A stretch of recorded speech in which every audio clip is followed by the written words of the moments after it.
Sama Karaki, Le talent est une fiction. Alors si j'ai bien compris, c'est un essai qui propose de remettre en question la notion de talent, de discuter de la part de l'inné, de la part du construit dans ce qu'on appelle le talent chez les gens.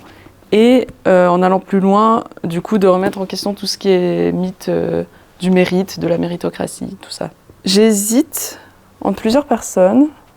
Je pense que ça pourrait être Mylène, parce que on avait fait toute une thématique sur le bien-être qui remettait un peu en question tout ce qui était développement personnel.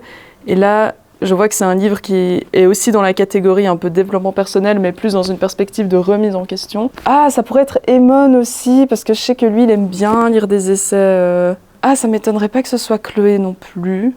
Mais je dirais soit Mylène, soit Eamon et peut-être Chloé. C'est qui? On prend pas trop de risques, hein. Bon, ça va, oui, mais j'ai justifié et tout. Et ben franchement, jamais entendu parler de ce livre. Je découvre maintenant, j'ai encore rien lu sur tout ce qui est question du talent, de remise en question, la notion de talent. Et juste en lisant comme ça, je trouve ça hyper intéressant. Donc non seulement je le prendrai dans ma valise, mais je pense que je vais trouver qui a pris ce livre et je vais négocier avec cette personne pour le prendre avant elle. Je vais le lui arracher parce qu'il a l'air trop bien.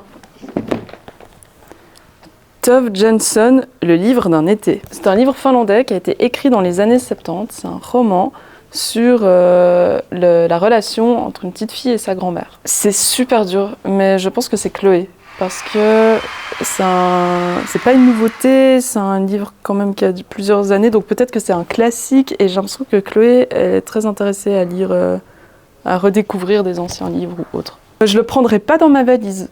Je sais pas, j'ai pas d'argument, juste je le vois comme ça me parle pas plus que ça, désolée pour la personne qui l'a choisi.